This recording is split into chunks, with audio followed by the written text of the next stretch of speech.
Gracias por su asistencia, a nombre, por supuesto, del gobernador del estado, el geógrafo Alexis Ramírez, a nombre propio y a nombre de todos los trabajadores de esta fundación, Fundación Museo de Ciencia y Tecnología. Esta es la primera charla a la que vengo en lo que va de año, por cierto. No había podido venir con anterioridad, bueno, por tantas cosas que han pasado durante todos estos días. Y es una de las, creo que es la tercera charla, ¿no, Rocío? Que llevamos en el año, luego de esta pequeña y forzada interrupción de estos 2 meses perdidos. Perdidos por la productividad, más no perdidos por la revolución, porque en realidad hemos ganado bastante, porque las fauces del fascismo que tanto teorizábamos las pudimos ver en la práctica, lamentablemente. También hoy se cumple casi un año de haber iniciado estas charlas. Recuerdo que la primera vez que empezamos la charla llovió, como el día de hoy, pero mucho más acopiosamente, y en ese espacio nos salió una cascada artificial muy... Y nosotros lo que hicimos fue que nos corrimos todos para acá y seguimos, y bueno, y seguiremos así, y si vuelve a llover, vuelve a pasar, y bueno, la velita que le poníamos a los santos todos los jueves no funcionó, algunos sí, otros no, pues. Darle de nuevo las gracias a Miguel por su constancia, que se ve incluso reflejada y pintada hermosamente en todos estos libros. La constancia de seguir con nosotros en este peregrinar de conferencias. Este año arrancamos estas charlas con mejores condiciones. Ya tenemos un techo nuevo, por lo menos, que está arriba de este. Tenemos mucha mejor ambientación en cuanto al salón. Ahora estamos grabando gracias al acuerdo que hicimos con los camaradas de Tatuí, y esto pronto lo vamos a montar en internet para que todo el que quiera ver estas charlas las vaya a poder conseguir por internet. A partir de 15 días todas estas listas de correo, vamos a empezar a enviar todos los materiales de apoyo a todas las charlas, para que una vez que lleguemos nosotros podamos convertirnos en propagadores de todo este tipo de cosas, etcétera. Es decir, estas conferencias van a crecer, mejorar y ampliarse. A pesar de todo lo que ha pasado en estos últimos 75 días, nosotros hicimos actividades como estas, pero a lo interno de la fundación. Y hacíamos cineforos todos los lunes. Y todavía lo estamos haciendo, claro. Para que nuestro personal pueda ver las películas. Hicimos incluso hasta un cineclub. Entonces el que quiera ver una película, el que vea una película con Machuca, por ejemplo, hubo varios trabajadores que nos pidió la película para llevárselo a su casa para verlo con su familia, con sus amigos, etcétera. Y vamos a empezar dentro de un mes cineforos todos los martes al público en general, y para eso estamos adecuando otra área dentro del museo. Y vamos a empezar dentro de un mes también a hacer videoconferencias con la red de nanotecnología de Mérida. y videoconferencias para que además la nanotecnología se empiece a dar a conocer y sobre todo se empiece a propagar, porque país que no se meta en la nanotecnología a partir de ahora, país que va a quedar relegado a una simple misión de compradores, porque ese es el futuro de la humanidad. Bueno, el día de hoy en la mañana, nos fue bastante grata. Hemos estado 2 días llenos de bastante regocijo, porque además contamos con la presencia del profesor economista Carlos Mendoza Potelá, uno de los corredactores de la ley de hidrocarburos, de la actual ley de hidrocarburos, de la ley de hidrocarburos que nos costó tanto defender hace 12 años. Y bueno, ¿quién más que para hacer el prólogo de la hermosura del libro de la apertura petrolera de Miguel Jaimes, a quien de nuevo le doy las gracias por su amistad y por su constancia, a nombre propio y por supuesto de todas las personas que conocemos. Y bueno, hoy, después de mucho tiempo, bautizamos el libro en la mañana. Nos sorprendimos también de tanta gente que fue esta mañana. Francamente yo pensaba que iba a ir por lo menos la mitad del salón y más bien nos quedamos sin silla. De tanta gente que se ha ido involucrando poco a poco en el tema del petróleo, porque esa es la idea, dar a conocer el tema petrolero para que todos participemos y seamos partícipes de esa increíble industria que es el petróleo, de la cual todos formamos parte.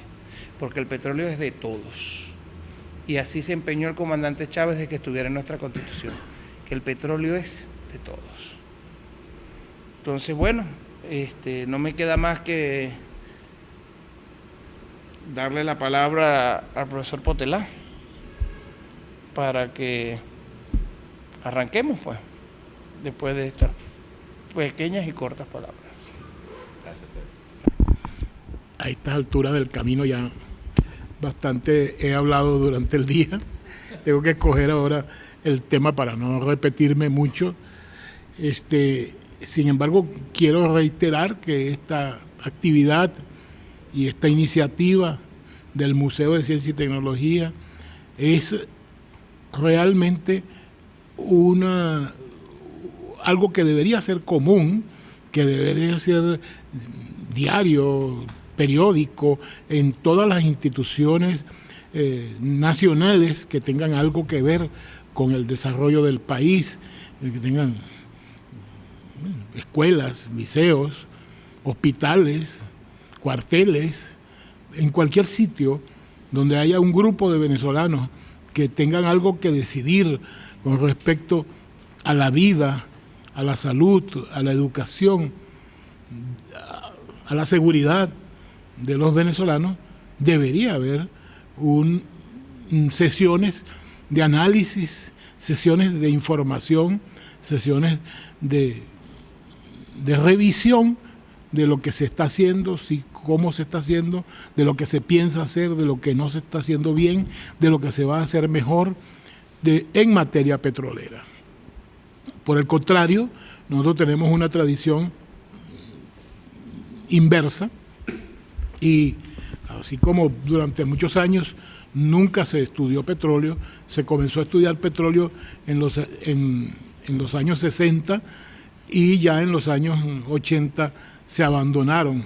Yo he relatado varias veces, entre ayer y hoy, mi propia circunstancia como profesor que concursó para dictar la materia de economía y política y economía petrolera, y en un momento determinado, a mitad de mi carrera, me encontré con que la universidad eliminó los estudios de economía petrolera en la escuela de economía. Y que no fue solo en mi escuela y no solamente en la Universidad Central de Venezuela, sino en todas las universidades del país. Que fue producto de una visión que estuvo vinculada con, desde luego, el derrumbe del sistema socialista soviético y la emergencia de la globalización como un rumbo ineluctable de desarrollo capitalista, en donde, bueno, preocuparse por cosas que deben de ser dejadas en manos de los ingenieros, como el petróleo, pues era una cosa ya redundante. Que nosotros teníamos que dedicarnos a otras cosas y no pensar sobre el petróleo. En pensamientos sobre el petróleo eran simplemente los que gestionaban el negocio, visto el petróleo como un negocio que debe ser administrado por expertos, por conocedores de los mercados en detalle, de cuánto azufre, cuánto vanadio, cómo se cotiza, dónde se cotiza. Pero la percepción del petróleo como un fenómeno global venezolano, en el caso venezolano, se perdió. Siempre hemos dicho, no solamente yo, sino otros, que una circunstancia como esta es procedente en un país como México, como Noruega, como los Estados Unidos, que son países como Colombia, que son países que producen petróleo, pero que el petróleo no es el eje central de su economía. Y eso es lo que nos diferencia a nosotros y diferencia a los sauditas y a los cubaitíes y a los iraníes y a los iraquíes del resto de los países petroleros. No es lo mismo Estados Unidos, que claro, le da una importancia y estudia académicamente el petróleo con mucha seriedad y con mucha profundidad, pero que no es un problema para un habitante cualquiera de Luisiana, de Texas o de Oklahoma, o para un médico norteamericano. En cambio que en Venezuela sí.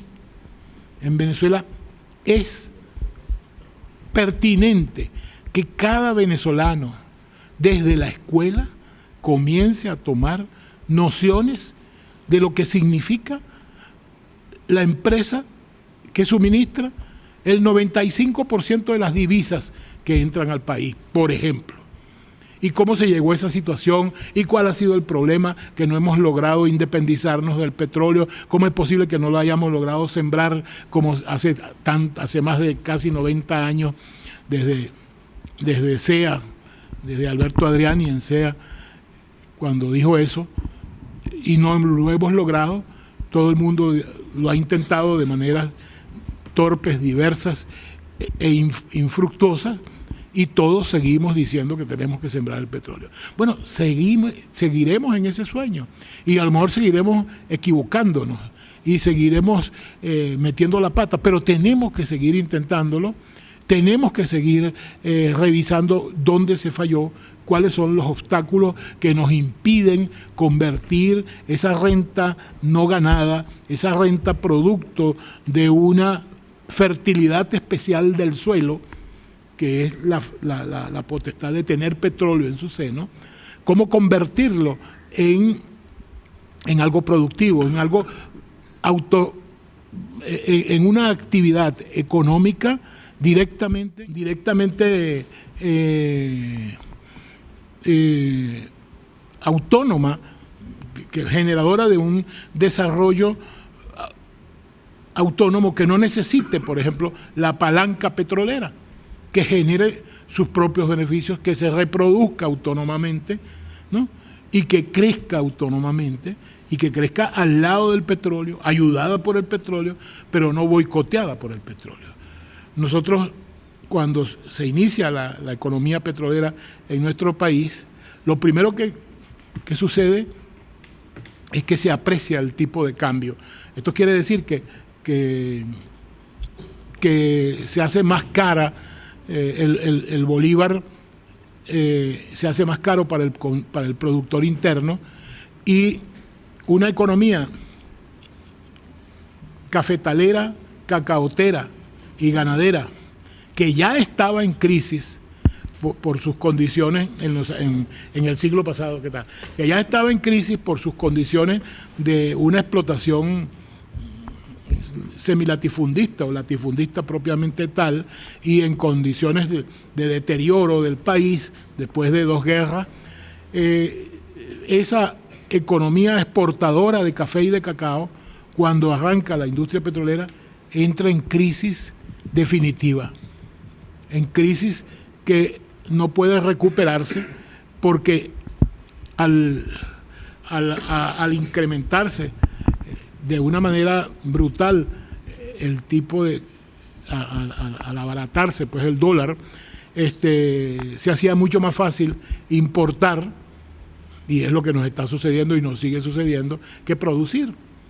En Venezuela no se produjo durante muchísimos años el pabellón nacional, la comida criolla nacional, no, venía toda del exterior, pero sobre todo las caraotas, que durante muchos años se importaron de Chile o de Sudáfrica.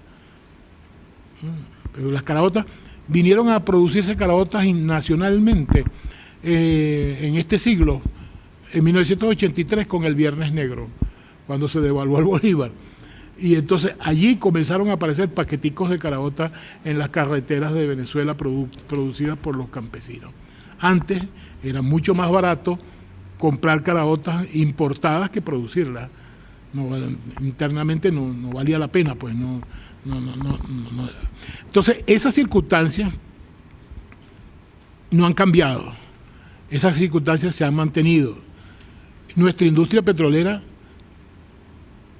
amenaza con acompañarnos 200 y 300 años más. Y nosotros tenemos que vivir con esa industria petrolera, no la podemos regalar, tenemos que defenderla, tenemos que defender nuestra soberanía sobre ella, pero tenemos que investigar, tenemos que averiguar de qué manera podemos desarrollar los otros sectores de la economía, cómo vamos a generar la infraestructura necesaria, y ese sería un camino inmediato que se debería tomar, que se ha pospuesto porque durante estos últimos años se ha estado saldando una deuda social acumulada, que después de 100 años produciendo petróleo, nos encontramos en 1999 con un país con un 80% de pobreza y un 30% de pobreza extrema, de miseria. Y la decisión de este gobierno, del gobierno que inicia el presidente Chávez, fue precisamente de comenzar a estrechar esos márgenes, a disminuir esos niveles de pobreza, a garantizar vivienda, a garantizar alimentación. Y eso para algunos ha servido para demonizar la política y decir que se está desvirtuando el carácter de la industria petrolera, que se está disminuyendo su eficiencia porque se le está otorgando funciones que no debe. Eso es un análisis que se hace como que si Petróleos de Venezuela fuera una empresa privada que debe garantizar, maximizar constantemente sus ingresos, independientemente de disminuyendo los sueldos, ahorrando en cosas por el estilo, y desde luego no haciendo ningún gasto social, sino acopiando todo para reinvertirlo y crecer y aumentar la producción a niveles de 6, 7 millones de barriles diarios y seguir aumentando la instalación de refinerías y petroquímicas y cosas esas. Mientras se mantiene la estructura social, ¿no?, estancada, de gente sin vivienda, de gente sin pleno acceso a la educación, de gente sin pleno acceso a la alimentación.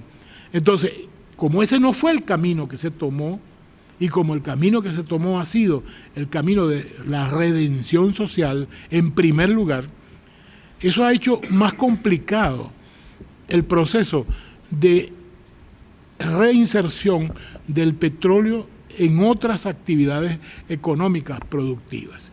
Y eso forma parte de las tareas pendientes y de las tareas que se están tratando de formular en este momento. Precisamente porque tenemos por delante esa tarea. Nosotros vamos a seguir viviendo del petróleo, por largos años, tal vez 200 años, mucho más allá de todas nuestras vidas, hasta el más joven y recién nacido de nosotros, pero tenemos que saber administrar eso, tenemos que tratar de dejar un país que sea capaz de andar por sus propios pies y no con la muleta petrolera. Que no podemos acostumbrarnos a esa muleta petrolera, que tenemos que ir sustituyendo esa dependencia del petróleo. Pero para hacer eso tenemos que conocer cuál es el proceso por el cual se genera esa riqueza petrolera. ¿Dónde se genera? No se genera aquí en Venezuela, se genera a nivel internacional. El petróleo genera una renta que se produce fuera de nuestra frontera, porque es fuera de nuestra frontera donde se valoriza, donde se cotiza, donde se vende en dólares y donde incluso se produce más allá de ese ingreso ahora contemporáneamente. Ya no es solamente unas corporaciones internacionales que derivan una inmensa renta ellas solas a través de la manipulación de los precios, sino que hay otros elementos de un fenómeno que se está produciendo desde hace unos 30 años en el seno del propio capitalismo, que es el proceso de financiarización. El proceso mediante el cual cada día más es el capital financiero no productivo el que determina el destino de los precios y de las cotizaciones. Lo que ha hecho, por ejemplo, que los precios del petróleo en los últimos 10 años se mantengan en los niveles actuales, no es el juego de la oferta y la demanda. Porque todos estos últimos años la oferta ha sido mayor que la demanda. Y si hiciéramos el análisis estrictamente economicista de analizar de que hay mucha demanda y poca oferta, hay mucha oferta y poca demanda, ¿verdad? Los precios deberían caer. Y sin embargo no caen. ¿Por qué? Porque los precios del petróleo no se determinan en el sector productivo. Los precios del petróleo se determinan en Wall Street, en la City londinense, en los centros bursátiles del mundo. Y se determinan por un proceso especulativo, que son los derivados petroleros, que son los que se cotizan, y cuando uno revisa esas cotizaciones diariamente, uno dice, bueno, pero ¿cómo es que se produce esto? Si esas cotizaciones, el mundo consume 90 millones de barriles diarios de petróleo, y en esas bolsas se negocian 1.200 millones de barriles diarios. ¿Y dónde van esos?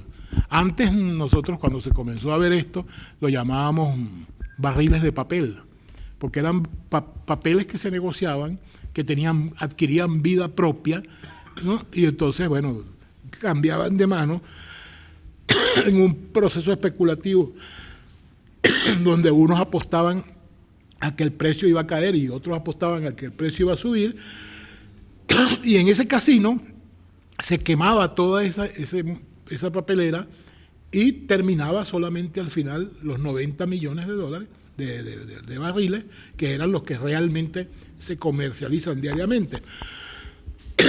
Y todo lo demás era especulación. Hoy en día ni siquiera se pueden llamar de papeles, son puros impulsos electrónicos. Eso es una cosa increíble, y uno lo puede ver en vivo, uno lo ve en internet aquí en vivo. Tú los ves en vivo allí y ves las cotizaciones y ves la cantidad de barriles que se están cotizando en este momento. ¿Cuánto? 800 millones de barriles. 800. Y mañana son otros 800 y todos los días son 800, 1.900 millones de barriles. Pero lo que se vende efectivamente son 90 millones. ¿Qué es lo que pasa? Que ese es un mercado casino, como ya lo dije, en donde se juega con las expectativas, se juega con la geopolítica, se juega con el equilibrio de poderes internacionales. Para ponerles un ejemplo, o dos, por ejemplo, vamos a comenzar con Irán, el programa nuclear de Irán y la amenaza de Israel de que si pasan de esta línea le vamos a tirar un bombazo atómico, y Netanyahu viaja a Estados Unidos a pedirle permiso a Obama para que autorice tirarle una bomba atómica a Irán. Entonces, bueno, eso hizo explotar las cotizaciones de petróleo durante 2-3 meses.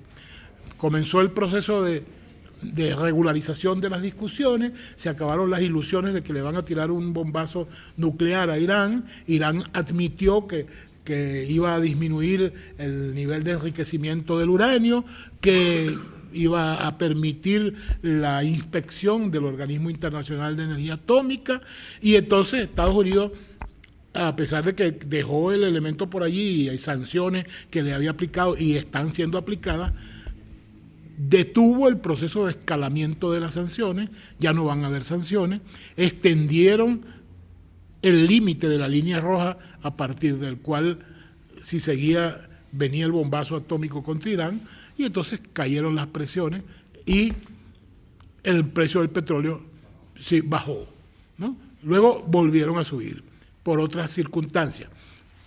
Fukushima, ¿no? Japón va a convertirse en un gigantesco consumidor de petróleo. Subieron los precios, las cotizaciones. Japón ha demostrado, después de Fukushima, que no ha sido así y que ha apelado a otros sistemas y que ha continuado desarrollando energía nuclear. O sea, no cerró todas sus... cuando Fukushima explotó, los alemanes cerraron 17 centrales nucleares. Entonces, digamos, se acabó el escenario nuclear, ya no va a haber centrales nucleares, Japón va a cerrar las suyas, ¿no? Japón solo cerró Fukushima y no ha cerrado ninguna otra, y no ha aumentado dramáticamente su consumo de petróleo. Entonces, pero esas noticias que van y vienen, que se confirman o no se confirman, por ejemplo, la última es Ucrania y Rusia. Bueno, ¿qué puede pasar? Que se corte el suministro de Rusia a Europa, porque por el medio de Ucrania pasan 3 oleoductos y gasoductos, y Rusia es el principal suministrador de energía a Europa vía gas. Entonces, bueno, suben, bajan. Hay sanciones de Obama, que sanciones algo así como, las sanciones que se han aplicado hasta ahora es como decir que se cierre el McDonald's de Crimea. Prácticamente son sanciones más que simbólicas, pues, porque, bueno, no se atrevieron a más. Rusia se tomó Crimea y no se atrevieron a más. Pero ahora las cosas se están complicando porque entonces ahora son unos separatistas que están prorrusos, que hablan ruso, que son rusos, que viven en Ucrania y que quieren anexionar. Entonces eso no es la anécdota lo que quiero echarle. Lo que quiero decirles es que esas son las cosas que diariamente están jugando en la ruleta, ¿no? Netanyahu declaró tal cosa. Eso es una cuestión que yo la recuerdo desde los años 90, que había menos intercambio electrónico y cosas por el estilo, pero hasta por las noticias de televisión. Yo recuerdo que George Bush padre fue a China, y una de las aperturas norteamericanas hacia China, y estando en un podio así como este, se desmayó. ¡Pum!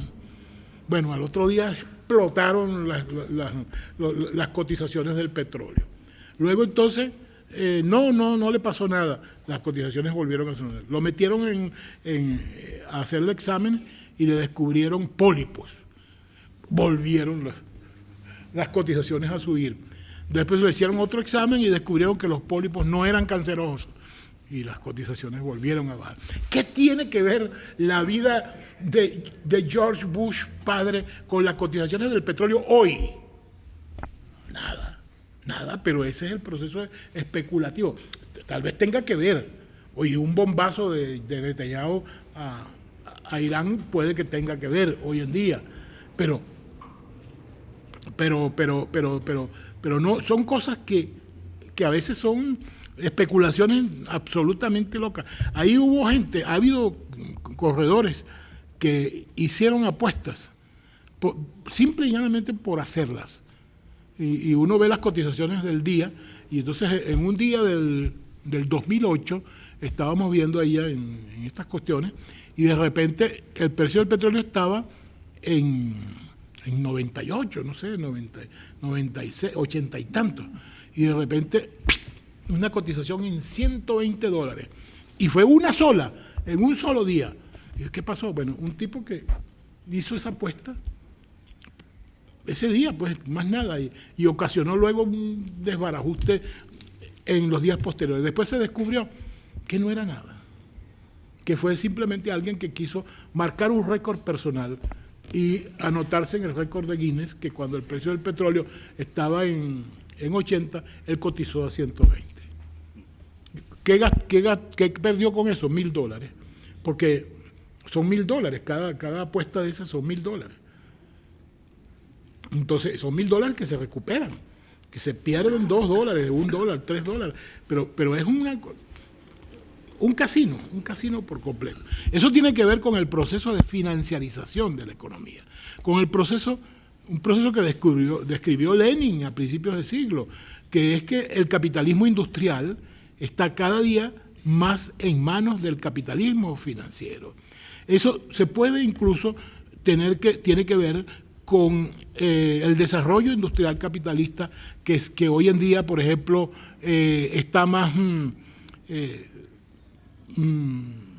nanotecnologizado, para usar las palabras del compañero, en el sentido de que está cada día más electronificado y que las principales empresas del mundo hoy en día son las de Steve Jobs bueno, las de Silicon Valley, las empresas de computación de alta tecnología. Y Detroit, la capital tradicional del capitalismo industrial norteamericano, es una ciudad en quiebra. Entonces, bueno, esa es una expresión así muy gráfica de ese proceso del capitalismo. El capitalismo industrial, el capitalismo que depende del uso intensivo de la energía y del uso intensivo de minerales, de metales y de estas cosas, está en crisis. Y ahora hay un capitalismo centrado en la informática, centrado en las redes, que ejerce su posición, por ejemplo, allí en Wall Street, con ese proceso, incluso en la industria petrolera. Claro que eso tiene un basamento estructural y que no es que las compañías petroleras hoy en día están en manos de ellos. No, las compañías petroleras están en un proceso en donde ellas no van a perder, desde luego, pero ese proceso de mantener los precios al nivel que está ahorita ya no es una potestad de la OPEP. Hasta hace poco era la OPEP la que defendía los precios y nosotros defendíamos los precios y esa es una de las condiciones. Y nosotros tenemos que seguir en la OPEP precisamente defendiendo nuestro ingreso, porque no son los precios lo que nosotros estamos defendiendo. Nosotros lo que estamos defendiendo es nuestros precios, nuestro ingreso. El mecanismo para la defensa de los precios, de nuestro ingreso, es la defensa de los precios. Y por eso entonces jugábamos con cortar o no cortar los niveles de producción para evitar que el precio del petróleo se minimizara. Hoy en día, sin embargo, hay una novedad muy grande. Los Estados Unidos acaban de descubrir un tipo de petróleo, que es el famoso petróleo de los esquistos. Es un petróleo que siempre estuvo allí, es el petróleo de las rocas madres, es un petróleo que está en unas rocas que no son porosas y que por lo tanto, como no son porosas, no se le puede meter un tubo como en los yacimientos petroleros convencionales y chuparlo como un pitillo, que es lo que se hacen los balancines. Los balancines hacen lo mismo que hace uno cuando se toma una Pepsi-Cola, lo mismísimo. Chupar, pero resulta que tú no te puedes chupar, por ejemplo, una gelatina espesa, ¿no? Y entonces esa gelatina espesa es la que está impregnada en una roca que no es porosa y que para poder extraer ese petróleo hay que romper esa roca, hay que hacer una serie de procedimientos que son contemporáneos, y eso ha podido hacerse ahora, ese fracking, que se llaman fracking, que es craqueo. Cracking es desintegración, fractura y y además con un chorro de agua. Pues es una mezcla tecnológica allí que produce eso y que permite romper una roca que nunca ha sido porosa y extraer el petróleo que está impregnado en esa roca. Bueno, eso solo ha sido posible por el nivel de precios actuales. Y eso solo será posible si esos precios se siguen manteniendo, porque nadie va a invertir en una actividad cuyo costo mínimo es $80 si los precios están en 85. En una industria que está acostumbrada a generar una renta, ¿no? Que cuando los costos en Venezuela eran 35 centavos de dólar y en Arabia Saudita 17, el precio del petróleo estaba en $2.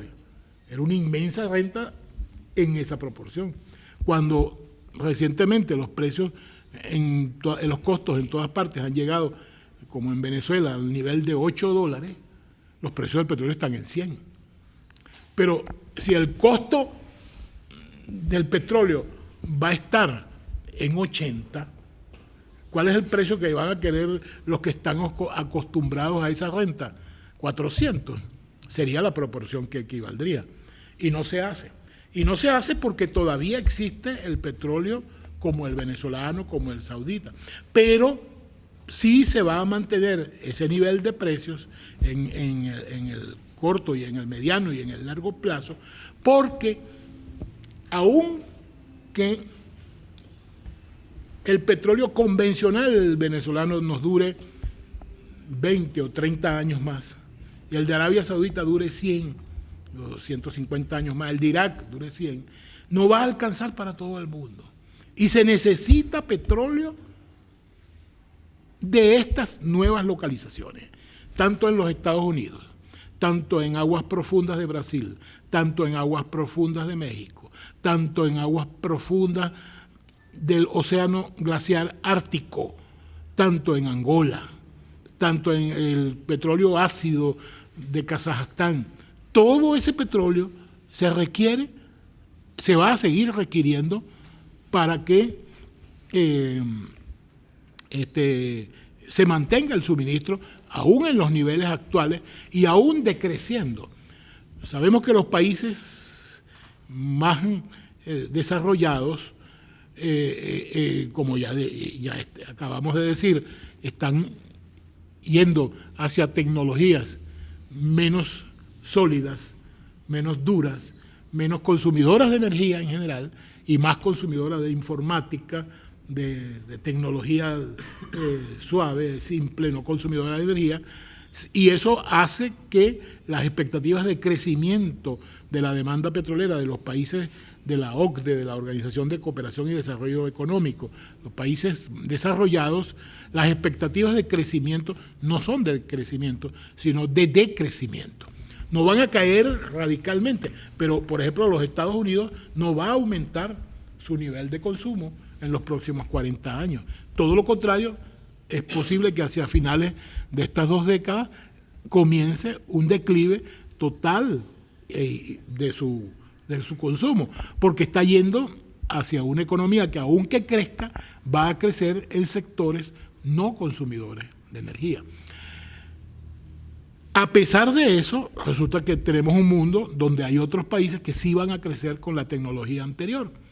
Y ahí están China y la India, que entre los dos forman más de la tercera parte de los habitantes del mundo, ¿no? Son casi 2.000 millones de habitantes entre los dos y están en pleno proceso de expansión de su desarrollo. Y bueno, andan buscando petróleo en todas partes, en Venezuela, en la India, en China, en cualquier parte, en Brasil, en donde sea. Y ustedes ven que están aquí, que están en Brasil, que están en México, que están en cualquier parte, porque a pesar de que ellos son un país petrolero, a pesar de que tienen petróleo como el que tiene Estados Unidos, no les va a ser suficiente para el que van a necesitar. Entonces, como ustedes ven, hay un mundo complejo por delante de nosotros. Yo no puedo hacer una predicción certera. El petróleo va a bajar, pero lo que está seguro es que el petróleo no va a bajar de $90. No, porque es que si baja de $90, no se van a hacer las inversiones que se requieren para que esos petróleos salgan. Y si no se hacen las inversiones hoy, las inversiones petroleras maduran en 8, 9, 10 años. Si no se hacen hoy esas inversiones, en 8, 9 o 10 años va a venir un colapso. Y si viene un colapso, el precio del petróleo no va a estar en 100, sino en 200. Entonces, para que el precio del petróleo no llegue a 200, hay que mantener el precio del petróleo en los niveles más o menos actuales, limitando su crecimiento, y que permita que se desarrollen petróleos alternativos, eso de los Estados Unidos, en Vaca Muerta, en Argentina, donde hay muchas complicaciones, pero hay grandes cantidades de petróleo, de esquistos, y para que se desarrolle el petróleo de Irak, de Irán y el de Venezuela convencional, que aún el de Venezuela convencional, que se nos está agotando, aún ese, el del Zulia y el del norte de Monagas y Anzoátegui, aún ese, a nosotros nos quedan 20, 30 años, 40 años en promedio. Claro, si lo combinas el promedio con los 600 años que va a durar Suata, te da un promedio de 200 años en general. Sí, pero el petróleo convencional, el petróleo barato venezolano, el petróleo que produce una renta sólida venezolana, que es el de Maracaibo y el de Monagas, los yacimientos más productivos actuales quedan en Monagas. Son los campos Furrial y Mulata. Y al Furrial le quedan 8 años y a Mulata le quedan 10 años. En el Zulia hay campos, bueno, que son unos campeones de vida, tienen 80 años produciendo y todavía le quedan 80. Algunos, como es el caso de Bachaquero, creo. Hay algunos campos así, pero la mayoría, el promedio en el Zulia, la vida de los Boscán, que es un campo relativamente nuevo de petróleo pesado, también le queda una gran cantidad de tiempo, 40, 50 años. Pero hay una cantidad de campos del Zulia que les quedan 20, 15, 12 años. Entonces, nuestros crudos convencionales van a disminuir y de más en más los crudos que van a alimentar la producción venezolana van a ser los crudos de la faja. Pero esas inversiones, no solamente de venezolanos, sino de todas las empresas que tienen su pica en Flandes ahí, que han metido, que están pensando en invertir allí, de 19 países distintos, están, como dice, cuidando, así dice, a la cuida, jugando a la cuida, pues, porque depende de la evolución de los precios si eso se va a materializar o no. Porque dependiendo de la evolución de los precios, se desarrollan o no se desarrollan esos campos. Porque yo no voy a desarrollar un campo cuyo petróleo, cuyo costo va a ser $80 el barril para ganarme $5. Pero ese es el límite. Ese es el límite. No va a volver el tiempo del precio del petróleo a $40, como sostienen algunos. Algunos, por ejemplo, optimistas con nueva industria norteamericana, han escrito, y lo dicen normalmente, llegó el momento de ajustar las cuentas con la OPEP. Ahora sí vamos a apretarles el cinturón y vamos a llevar los precios a $40, $50. Mentira. Tú llevas el precio a $40, $50, al otro día cierras Bakken y cierras los campos de Montana y de Texas que están, no puedes. Entonces resulta que, bueno, yo lo digo de una manera poco académica, porque no es así, pero es decir que la OPEP, al ver vamos, tiene ahora un nuevo socio. ¿Quiénes? Los Estados Unidos. Claro, desde el punto de vista de la defensa del precio. ¿Entiendes? Los Estados Unidos tienen una dicotomía porque tienen una producción de gas que va a ser cada día muy grande y que va a abaratar gigantescamente los precios del gas. Pero el petróleo líquido no. El petróleo líquido que viene de los esquistos es mucho más costoso.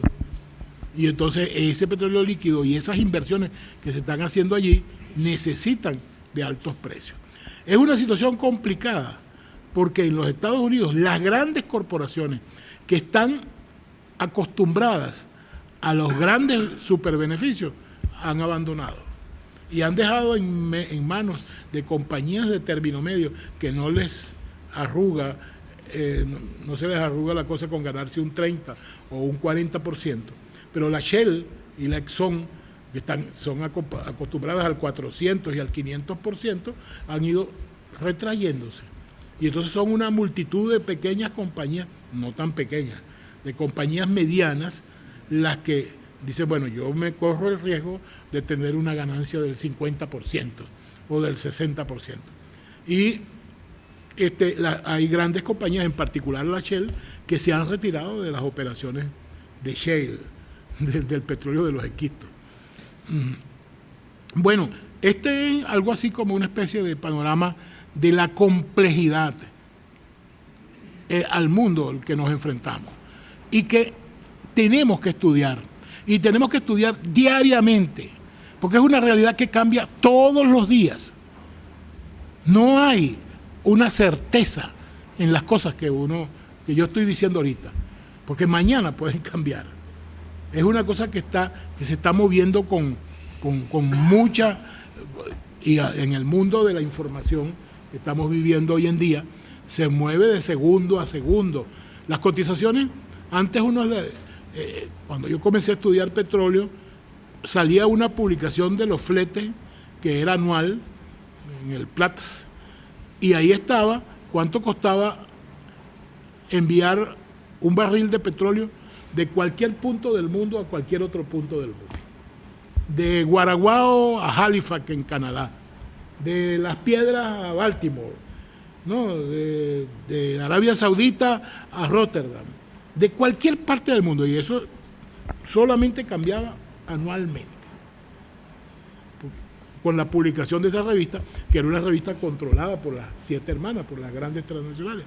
Hoy en día eso cambia al calor de una tecla de internet, todos los días, cada segundo. Entonces no hay tiempo de imprimir eso en ninguna parte, porque lo imprimes y eso es papel, a la media hora ya eso es papel viejo. Entonces estás gastando papel, contaminando la tierra, aumentando el exterminio de los bosques, para nada. Porque no es un papel que te va a durar como la Biblia de Gutenberg y que vas a tener 1000 años con ese papel allí. No. Eso se echa a perder inmediatamente. A los 15 segundos de tú haberlo impreso, te das cuenta en la computadora, miércoles, esto ya cambió. No, ya esto no sirve, chicos. Entonces, bueno, esa es la circunstancia del mundo en que vivimos, contemporáneo. Yo apenas me estoy acostumbrando, porque yo soy del mundo antiguo. A mí me cuesta, ya ahorita los que van a hacer esto ahora son los jóvenes, los muchachos que ven eso y en 10 segundos, ¿no? O como me dice mi nieto cuando yo llego allá, para que él todavía no maneja la computadora, pero ya sabe dónde es que yo tengo que ir, entonces me dice, abuelo, mitrencito.com.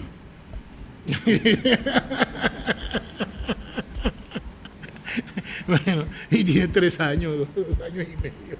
Mitrencito.com. Bueno, ya saben, pues todavía no maneja el mouse, todavía no maneja la tecla, pero ya saben que esta X, borro esta X. Esta X es la que me tienen que quitar. Ya no necesitan mouse, pronto no va a necesitar. Bueno, ya va a crecer. Bueno, entonces las circunstancias son esas y son bastante complicadas. Nosotros lo que tenemos que hacer, creo, respuesta a una periodista, es lo que estamos haciendo. Tenemos que caminar con los 2 pies y con las 2 manos, así sea en 4 patas, pero tenemos que caminar utilizando todos los medios que tenemos para movernos, utilizando también todos los medios para garantizar nuestra soberanía, para certificar y consolidar que nosotros nos consideramos soberanos de nuestro petróleo y que es por el interés de los venezolanos y por el interés de la mayoría de los venezolanos y por el interés de los más necesitados de los venezolanos que estamos haciendo lo que tengamos que hacer. Lo que tengamos que hacer no tiene un curso específico, no, más nunca vamos a negociar con los norteamericanos. Sí, sí vamos a negociar con los norteamericanos, pero vamos a negociar sobre pie firme. Bueno, no negociaremos con la ExxonMobil que nos está demandando, pero estamos negociando con la Chevron, que está participando con nosotros allá en la faja, ¿no? Bueno, entonces, bueno, y así, pues. Entonces, bueno, escogemos. Pero también estamos negociando con los iraníes, con los checos, con los chinos, con los indios, con los argentinos, con los bielorrusos, con todo el mundo. Que no saben de eso, pero se están comprometiendo. Porque no hay ningún país que sea experto en materia petrolera, porque una de las críticas que se hace, bueno, ¿y qué saben los bielorrusos de petróleo? Nada. Pero se están comprometiendo con nosotros en un proyecto y ellos vienen, aportan sus conocimientos técnicos ingenieriles, aportan su capital en un negocio donde seguramente vamos a tener que pedirle asistencia a los dueños de la tecnología, franceses, americanos, alemanes, y compraremos esa tecnología y la aplicaremos entre bielorrusos y nosotros. La tecnología es un bien que se vende y se compra, es una commodity que se vende y se compra, existe ahí. Aquí en el museo están haciendo ya prácticas de inventar aparatos hechos aquí con tecnología que se compra y se vende. ¿No? Me lo acaban de enseñar, ¿no? ¿Cómo que se llama el chip? El Raspberry. O sea, el frambuesa, sí. Una frambuesa resulta que es un chip, es un microcalculador que tiene ese nombre, Raspberry, que es frambuesa, pues. Bueno, y eso está hecho aquí. Bueno, así como se hace eso, bueno, cualquiera, con Petrovietnam, vamos a hacerlo. Y Petrovietnam tiene fuentes chinas de abastecimiento, nosotros tenemos fuentes francesas de abastecimiento de tecnología y de capitales, y juntamos allí a los vietnamitas y nosotros en un emprendimiento conjunto. Así hacían las transnacionales también. Así que pues nosotros también podemos seguir haciéndolo. Bueno, este es el mundo tratando de abarcar más allá de lo que se puede abarcar. Es un mundo donde hay que estudiar todos los días y donde las cosas cambian, como ya les dije, de segundo a segundo. Bueno.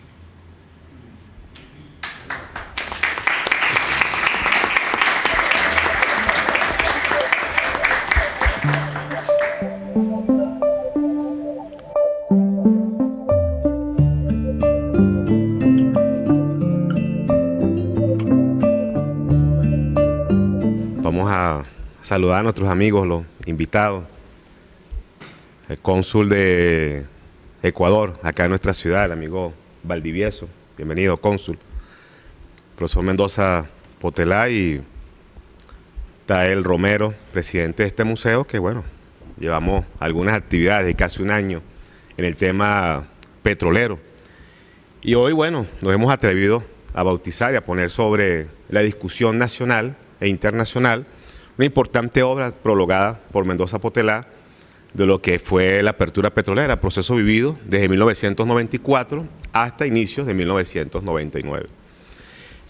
Voy a empezar mis palabras citando al presidente Rafael Correa, quien hace algunos años, al inicio de su gobierno, decía, cito, Venezuela es el país que menos alianzas necesita para obtener petróleo, pero sin embargo es quien más las promueve. En ese nuevo escenario, la República Bolivariana de Venezuela, al mando, al frente de Hugo Chávez, inició un periplo muy interesante. Recordemos que cuando llega a la presidencia, el 2 de febrero del año 99, apenas el barril tenía un precio de 9 dólares. La emulsión se vendía en 5 dólares el barril. Finalizábamos un siglo petrolero y entrábamos en uno nuevo con unas expectativas lo bastante angustiantes.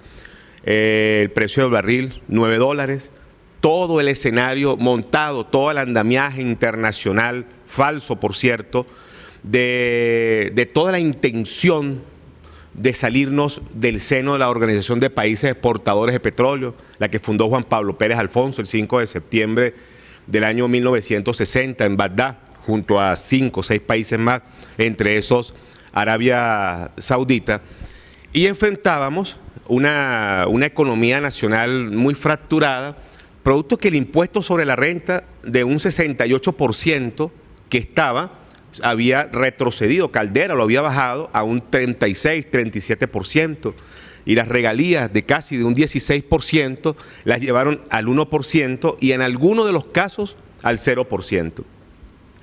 Para mayo del 99, el precio del barril ya estaba en $14 con Hugo Chávez.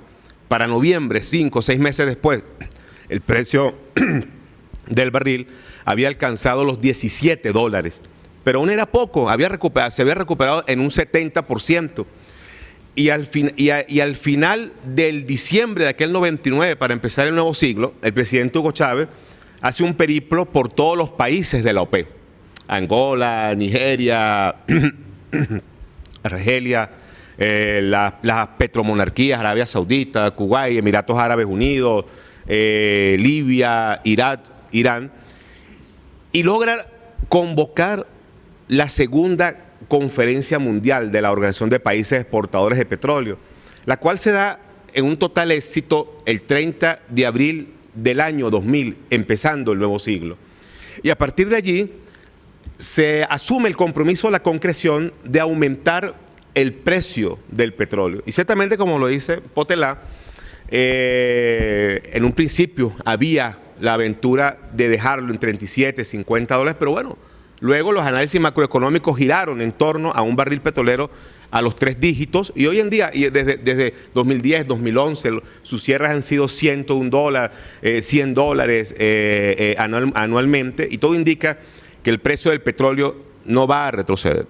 Yo les doy ese rápido antecedente de casi 2 décadas de negociación petrolera, porque nosotros en ese momento no observábamos tan frágilmente la depresión económica que se ha venido fracturando sobre el mundo. No habían indignados, no había crisis bancaria, la crisis de la conspiración de la Enron, la crisis de los concesionarios y el terrible problema de la vivienda en Europa y en los Estados Unidos. Porque ellos, desde los años 90, se vieron muy beneficiados en recibir un precio del barril internacional mundial, sobre todo el que giraba en torno a la OPEP y los que gravitan alrededor de ellos, como el West Texas y el Brent del Mar del Norte, con un desequilibrio, pero a favor de sus economías. Hay un importante papel de la República Bolivariana de Venezuela en torno a la sinceración del precio del petróleo. Pero si a eso le sumamos un nuevo elemento, vamos unos años más atrás, 1990, cuando se da el fin de la Guerra Fría, el derrumbamiento de la cortina de hierro, la unificación de las Alemanias, empieza sobre el mundo un nuevo concepto de guerra. Y ese inicio del nuevo concepto de guerra se da a partir del 2 de agosto de 1990, cuando Irak invade Kuwait y se desata la tormenta del desierto, la operación Contención, la operación Santa María, y a partir de allí todo el nuevo ciclo de los genocidios de la guerra está dirigida en contra de los países del cartel de la Organización de Países Exportadores de Petróleo. Ese ciclo, que empieza a desarrollarse desde 1990 en adelante, encuentra una contención con parte de la propuesta del arco andino y caribeño liderado por Venezuela, y que luego proporcionó otros habilitadores políticos y económicos. La Alternativa Bolivariana para las Américas, el Tratado de Comercio de los Pueblos, el ALBA, TCP, después la UNASUR, más recientemente la CELAR y mucho más recientemente la incorporación de Venezuela al mercado común del sur. La parte de las grandes refinerías, la de Cuba, la de Matanzas, la de Montego Bay en Jamaica y la de República Dominicana, más la refinería Abreu de Lima y el gasoducto Antonio Ricaurte entre Colombia y Venezuela, solo por nombrar algunos ejemplos de la nueva geodiplomacia petrolera venezolana. Allí venimos a corroborar lo que bien citaba el presidente Rafael Correa en torno al papel de Venezuela en esta nueva reconfiguración, en esta nueva petrodiplomacia, en este nuevo concepto de seguridad y defensa. Hoy en día, bueno, ya hemos transitado algunos años del inicio de los principalísimos proyectos Petroamérica, Petrosur, Petrocaribe. Algunos se han concretado de una manera más directa que otra, pero estamos a la puerta de un nuevo triángulo, una nueva configuración, un anillo, un arco energético en el Caribe, en el Atlántico. Sobre todo con la mención de estas refinerías que le hago para la nueva negociación petrolera o las nuevas amistades energéticas que Venezuela está abriendo sobre el orbe. Ciertamente cuando Europa y los Estados Unidos observan esto, se da aquella fatídica alianza, perdón, que el frío hoy nos conspira, ¿verdad? Pero el frío está sabroso y el otro frío. Bueno, se da la fatídica alianza entre la Organización del Tratado del Atlántico Norte, la OTAN, fundada en 1948, la cual hace una alianza muy grande de las 50 grandes y mejores economías del planeta con los Estados Unidos. Y empiezan a desarrollar todos los comandos unificados sobre el mundo, como el de Honolulu en Hawái, el de la ex Yugoslavia, el Africón, el Comando Central de Asia, lo que más adelante se ha conocido como la pentagonización o la balcanización del mundo. ¿Qué busca con esto? Indudablemente que la nueva crisis europea de los Estados Unidos, que le citaba hace un momento, de la banca, de la vivienda y de los principalísimos concesionarios, dan cuenta de un reclamo por parte de ellos hacia otros países proveedores de combustible, que las nuevas relaciones económicas que el mundo está empezando a sufrir y atravesar tiene enormemente que ver con varias de las accesiones geopolíticas que han sido llevadas adelante por Venezuela. Saltan varias preguntas. La principalísima de esas está viendo el terrible papel que ha jugado la OTAN en contra de algunos importantes países de la OPEP. ¿Qué vendrá ahora hacia nosotros? No voy a hacer estallar las ilusiones en las que todos creíamos, pero siendo Venezuela el país con la reserva petrolera más grande del planeta, le abre un nuevo papel en esta terrible configuración mundial, el cual, entre otras cosas, no exactamente es para celebrar. La enorme reserva petrolera venezolana, que según el Departamento de Energía de los Estados Unidos supera los 550.000, 600.000 millones de barriles, de los cuales hoy en día hay comprobados más de 297.000 de estos millones acá en Venezuela. De esto con una extracción diaria, como bien nos señala nuestro amigo Potelá, de 90 millones de barriles de extracción directa de petróleo diario en el mundo, algunas proyecciones de estabilidad o de un poco crecimiento para las futuras, para la próxima década o antes de la finalización de esta, indudablemente que abre un escenario de alarmas en torno a lo que es la máxima concentración humana con el tema de la guerra, con el tema de las reservas y las nuevas exigencias de la demanda del orbe internacional hacia los países productores. Pero Venezuela no está ajena de esto, ni separada, ni mucho menos indiferente. Muchas cosas vendrían a preocupar, sobre todo a nivel nacional, con un nacionalismo sencillo, con un concepto de defensa de Estado en torno a la principal reserva petrolera del planeta. Y pudiéramos nosotros decir que estamos inscritos dentro de un terrible tablero internacional de los hidrocarburos, donde las futuras piezas que vayan a moverse estarían corriendo la suerte de muchos países. Pieza mal movida, mala jugada, mal ejecutada, cae un gobierno, Irak, Libia, la amenaza sobre Argelia, el intento de golpe de Estado en Venezuela. Y también se abre otro importante escenario que pienso el presidente Hugo Chávez dejó abiertas varias de estas nuevas aristas, de estas nuevas posibilidades.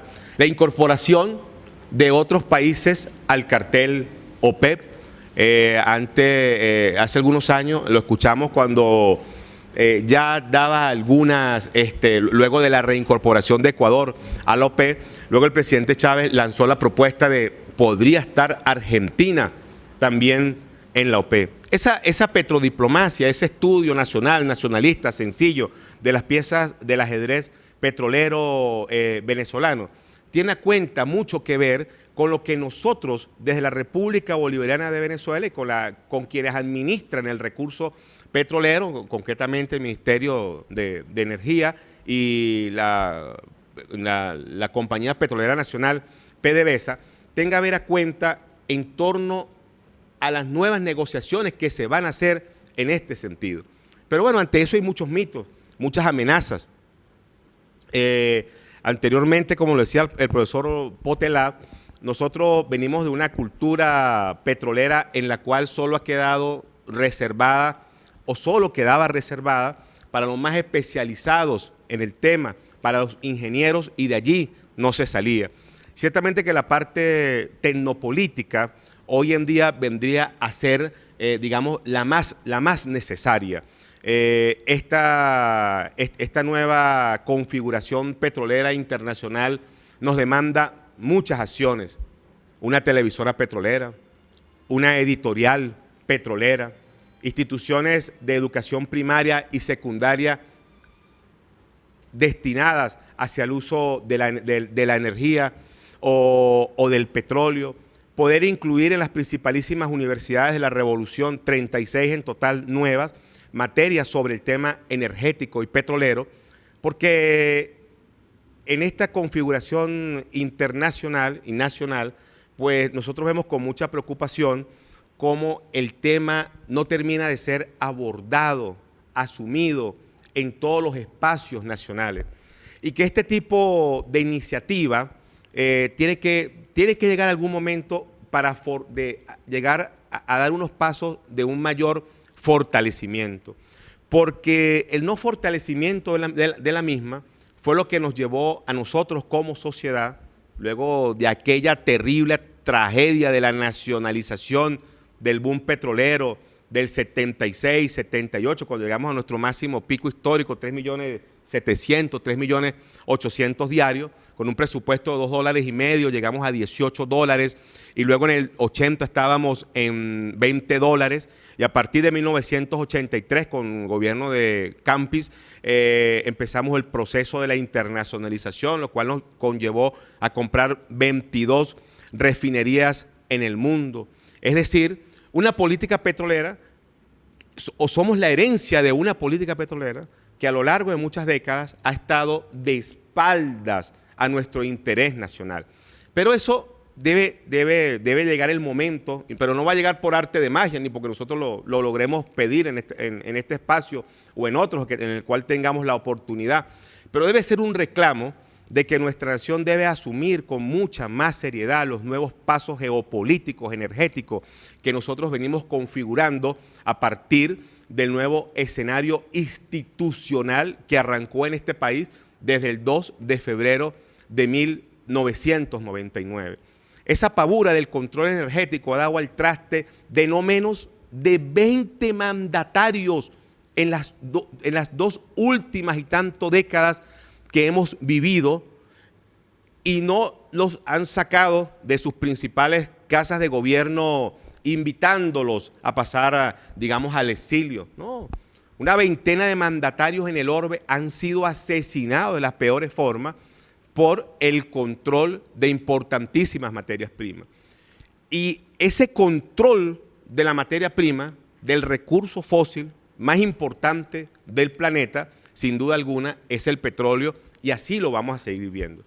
Cuando decimos que no vamos a hacer estallar las ilusiones de muchos que creen que el mundo va a tener una alternativa en otro medio de combustión, de combustible o de transporte, pues ciertamente no va a avanzar.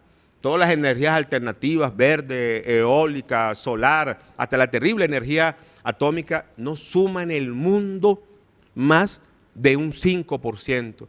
y algunas proyecciones dan de aquí al 2035 un aumento de no más de un 8%, es decir, de menos de 3 puntos.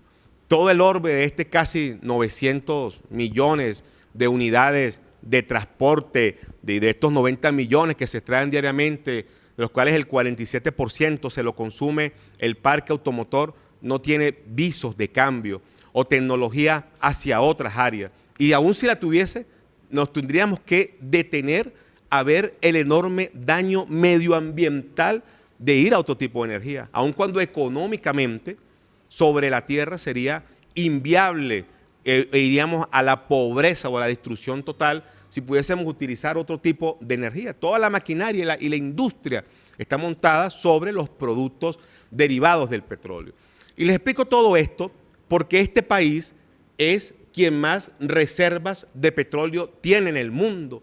Y el mundo industrializado y el más terrible, el militar, el de la OTAN y el de los Estados Unidos, sin duda alguna, que tiene y va a seguir teniendo los ojos puestos en nuestra república. En 1899, Cipriano Castro llegaba al poder, se enfrentó a la concesión de la New York Bermúdez Company, hubo la revolución libertadora que llevó a este país a una guerra civil de 3 años.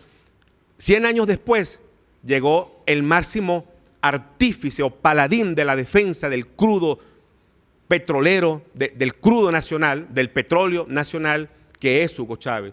Igualmente, en aquel momento los empresarios o los banqueros, que era Manuel Antonio Matos, bueno, esta vez se vio reflejado con Fedecámaras, con las principales organizaciones que, bueno, a lo largo de muchos años no se han cansado de conspirar o de tratar de mover los pasos del desarrollo democrático de este país.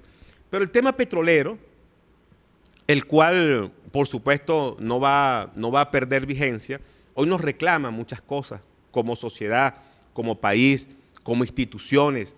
El primero de esos reclamos viene por estudiar más a fondo y fomentar más centros de estudios, cátedra en el área energética. Pero esto tampoco va a llegar tan fácil, porque el glacial de la cortina neoliberal a lo largo de las últimas décadas se encargó que los principales centros de estudio, este tipo de materia, de seminarios no se den y prácticamente ha logrado desaparecer.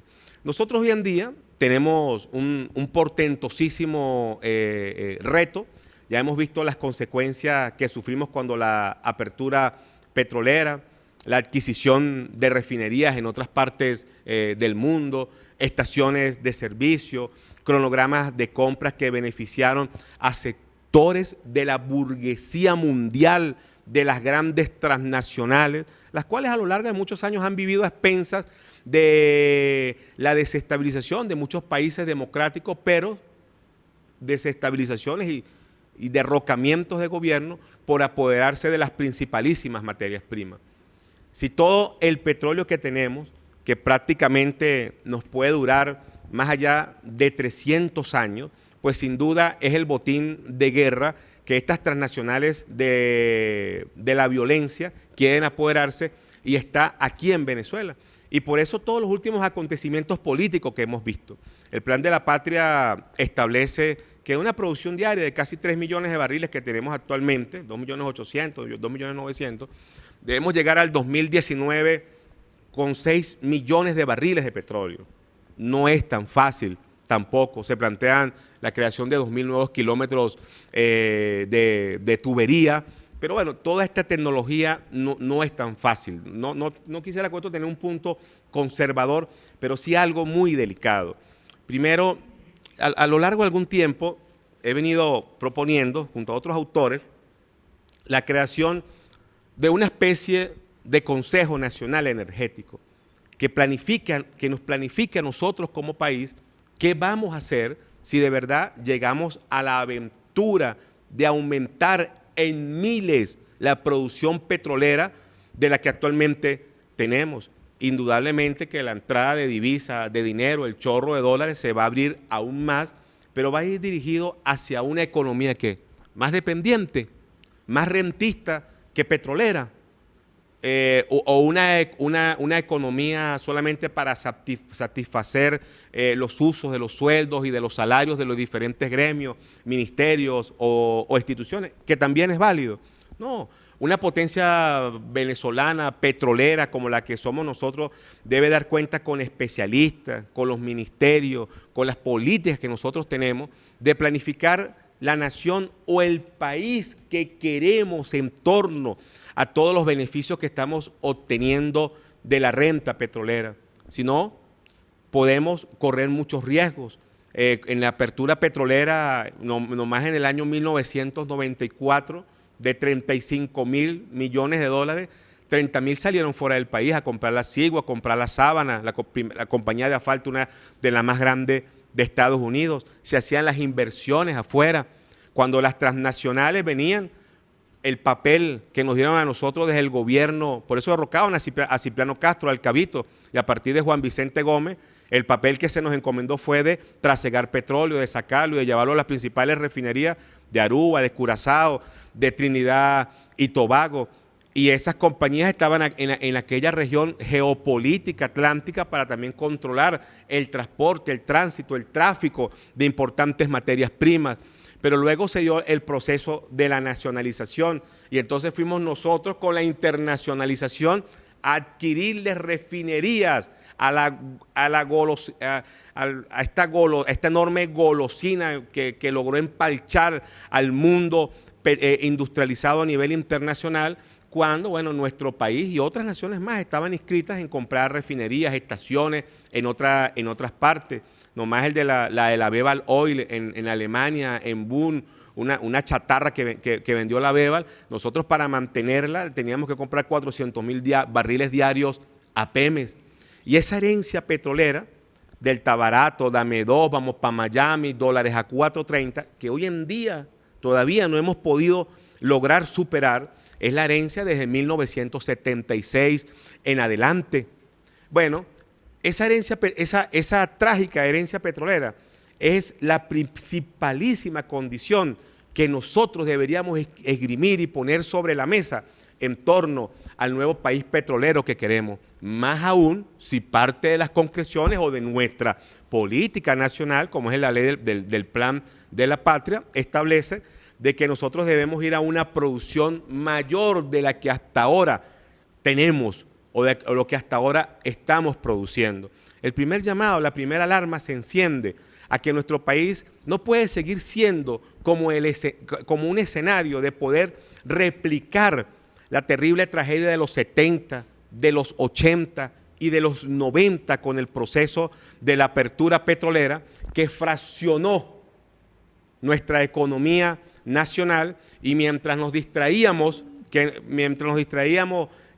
proponiendo que queríamos irnos de la OPEP y mientras el precio del crudo llegaba a un dígito, entonces el mundo industrializado se armaba. Y con ese mundo industrializado armado, las compañías transnacionales volvieron a entrar en nuestro país como que nosotros no hubiésemos recibido el claro ejemplo de lo que durante más de 100 años en este país sucedió desde el derrocamiento de Cipriano Castro, luego el de Isaías Medina Angarita en el 45, la terrible situación del derrocamiento de Rómulo Gallegos, incluso hasta el retiro del apoyo militar contra Pérez Jiménez, luego que creó Pequibén y reformó el secreto de las transnacionales. Y todos los gobiernos de la Cuarta República vivieron tranquilos, en paz, hasta que llegó Hugo Chávez el 1 de enero del año 2001 y firmó la nueva ley de hidrocarburos. Y toda aquella pavura económica, conspirativa nacional se levantó nuevamente en contra de que nosotros pudiésemos desarrollar una verdadera soberanía petrolera. Lo que nosotros hemos tenido en las últimas décadas ha sido trágico en torno a la explotación de los hidrocarburos. Y esa terrible experiencia debe de servirnos y de tener de base al Ejecutivo Nacional y a la industria petrolera en torno a lo que vamos a hacer nosotros como futura potencia energética. Aún tenemos tiempo, aún tenemos espacio, aún cuando gran parte del hecho político, del tiempo político también lamentablemente se ha malgastado. Pero bueno, todo está indicado, montado sobre rieles, que nuestra economía, el 95% del presupuesto nacional proviene de la renta petrolera. Lamentablemente, positivamente, ese hecho va a seguir así. Esos mismos usos del mercado petrolero hasta ahora que se han venido utilizando en su práctica se van a venir desarrollando. Y esto va a pasar en contra de lo que nosotros podamos sentir si no esgrimimos con más responsabilidad el hecho del estudio de la conciencia petrolera. Desde la conciencia petrolera de Juan Pablo Pérez Alfonso, Gumersindo Torres, el gran maestro Francisco Miere, Gastón Parra Luzardo, el mismo Potelá, que bueno, a lo largo de muchas décadas han sido un ejemplo de conciencia en torno al tema energético. Un tema energético solo guardado para algunos sectores y administrado por grandes apellidos y de los sectores más pudientes en relaciones con los organismos económicos a nivel internacional, o una conciencia petrolera distinta, como cuando estaba el presidente Hugo Chávez en el año 2000, 2001, frente al rey de la Casa de los Saud en Arabia Saudita, y le dice a Hugo Chávez: ¿por qué no creamos un fondo para defender, para apoyar a las 50 economías más grandes del planeta?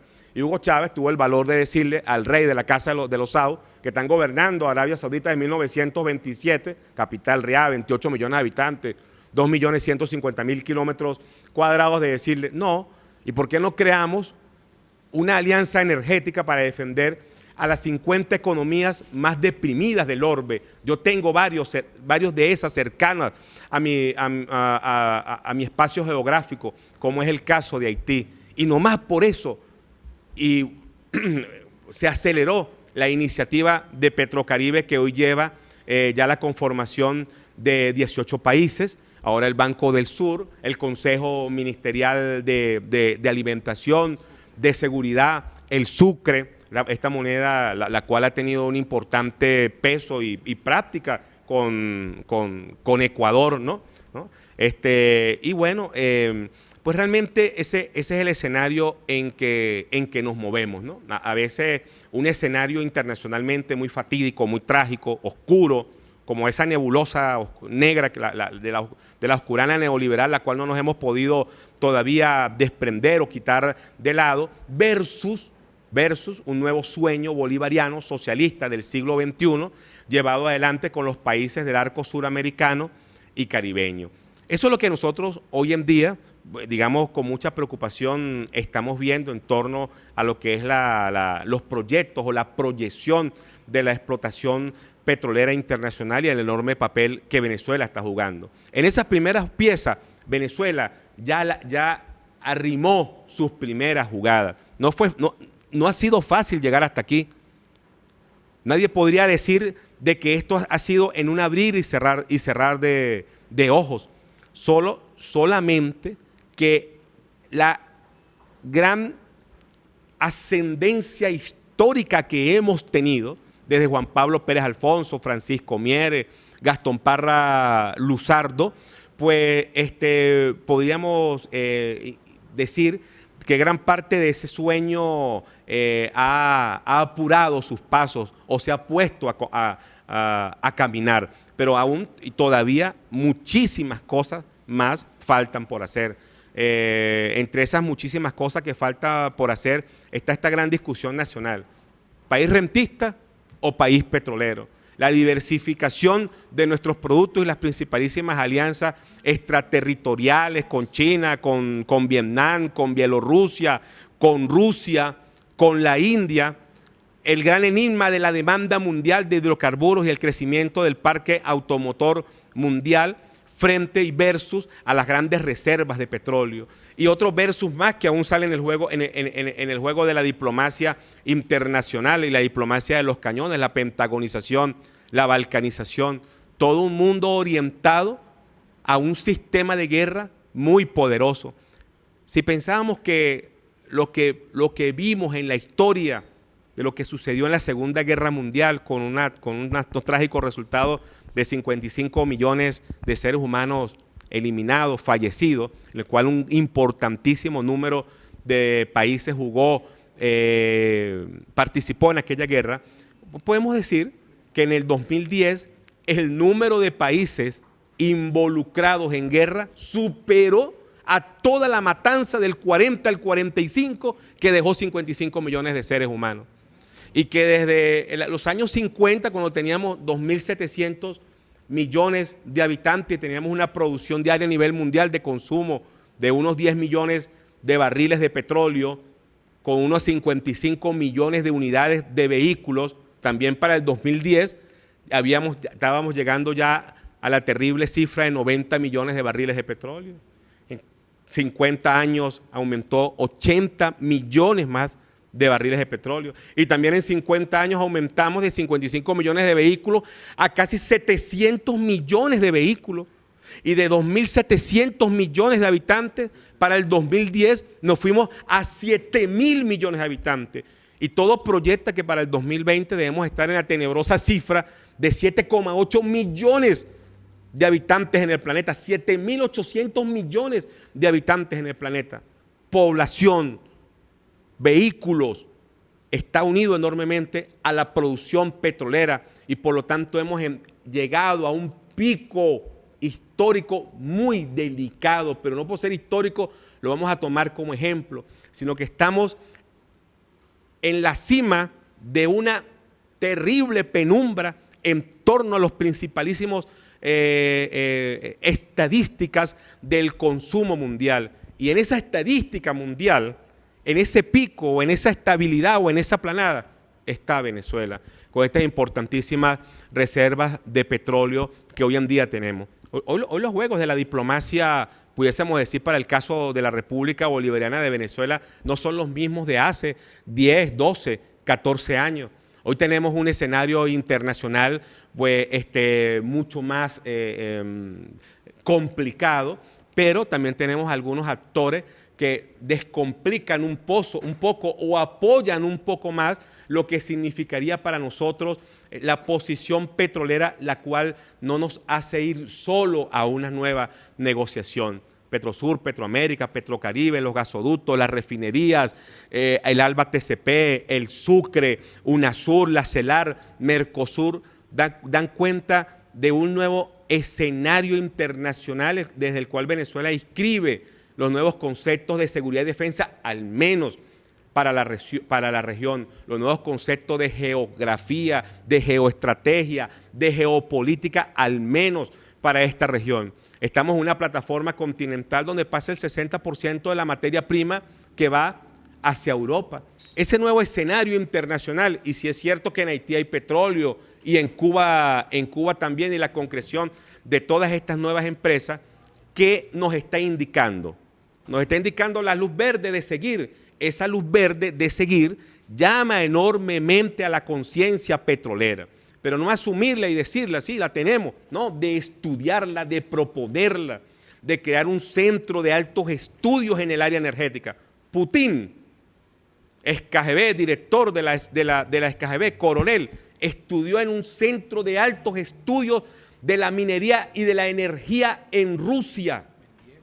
Medvedev, cuando asumieron cuando aquella trágica cortina helada cayó, cuando se desintegraba la Unión de Repúblicas Socialistas Soviéticas, Gorbachov había creado la Gazprom y Rusia empezó a estar en manos de Putin, su presidente en Gazprom fue Medvedev, con el que ha hecho alianza política. Nosotros realmente dentro de este juego internacional y sobre todo el que se está viviendo actualmente alrededor de los países, de las reservas del Mar Caspio, nos deben de llevar a un mejor estudio en el área energético. En 1979, cuando triunfa la Revolución Islámica, este consejo le dice a los nuevos gobiernos, gran parte de la renta petrolera debe ser invertida en las nuevas generaciones. Y ahí fueron los iraníes a las mejores universidades del mundo. Hoy le podemos llegar el avance científico técnico de ellos. Es el país islámico con el que más relaciones comerciales tiene actualmente Venezuela. 75 millones de habitantes son ellos, 1.750.000 kilómetros cuadrados. Entonces, un país miembro de la OPEP, socio venezolano. Pero bueno, algunos hechos que no terminamos de ver o que debían de concretarse como hechos, como es el estudio de los países socios del cartel de la OPEP, no los estudiamos. Nosotros nunca vemos un seminario ni siquiera de la OPEP o hablar de los países que integran el cartel petrolero, que son los principalísimos socios, y que ese cartel controla nada más y nada menos que en el mundo que el 30% de la producción diaria de petróleo, y que ese cartel es dueño de no menos del 80% de todas las reservas de petróleo que hay sobre este planeta.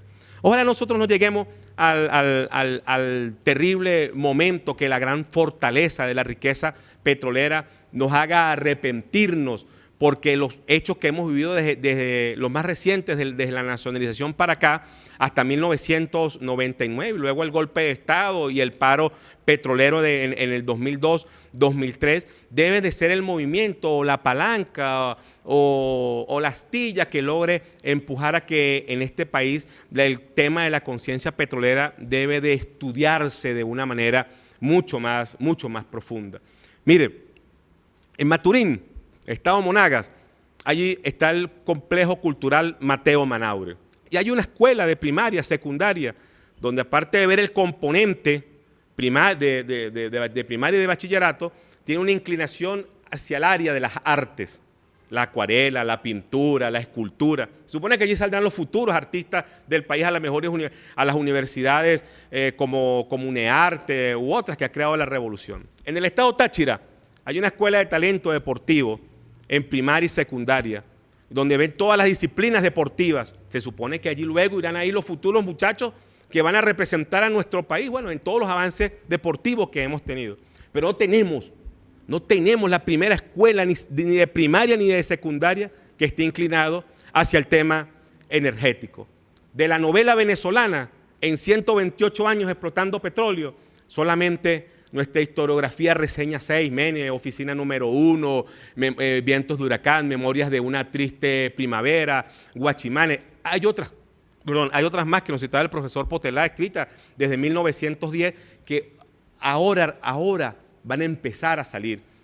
Pero realmente esa herencia, esa realidad que nosotros hemos vivido durante los últimos 100 años, es lo que debe permitir arrimar con la dura escoba de la historia de lo que nosotros no deberíamos volver a experimentar en torno al tema petrolero. Somos petroleros, seguiremos siendo un país petrolero, pero esto no es un concepto para esgrimirlo solamente para ser un país rentista, monoproductor. No, debemos diversificar igualmente todos los beneficios que da tener las importantísimas alianzas que ha montado Venezuela en el orbe internacional, para nutrir desde allí el desarrollo de nuestro país. Y el desarrollo de nuestro país, a pesar de que tengamos Mercosur, Banco del Sur, Sucre, CELAR, UNASUR, eso también nace por un mejor tema de la conciencia petrolera. Nosotros hoy les dejamos este libro que ha tenido a bien prologar mi hermano Carlos Mendoza Potelá como un reclamo, como una arista o una astilla mejor para nosotros entender y comprender lo que hasta ahora hemos tenido en el hecho petrolero. No hay nada que celebrar. Ha sido triste, ha sido trágico para nuestra sociedad, para nuestro aparato económico, pero solo de allí y de su estudio y de su comprensión nosotros pudiésemos arrimar en las futuras décadas a decir: no hemos perdido el tiempo con la enorme riqueza petrolera que tenemos y la proyección de lo que podemos hacer. Bien, yo lo voy a dejar hasta acá, luego de la importante intervención del profesor Potelá, por si ustedes tienen alguna pregunta. Y bueno, quienes no obtuvieron el libro esta mañana, hoy se lo vamos, en lo que queda ya de tarde para entrar a la noche, se los vamos a obsequiar. Profesor Carlos, muchas gracias por la asistencia aquí a nuestra ciudad, donde siempre es recordado y bien recibido. Igualmente a nuestro hermano Tael Romero por todo el esfuerzo que ha hecho en producir por primera vez de una historia de 18 años de este museo, de estas instalaciones, un libro, y el primero que es sobre el tema petrolero, y eso realmente ya es bastante y es un aporte bien significativo para nuestro Estado y para el país. Muchas gracias.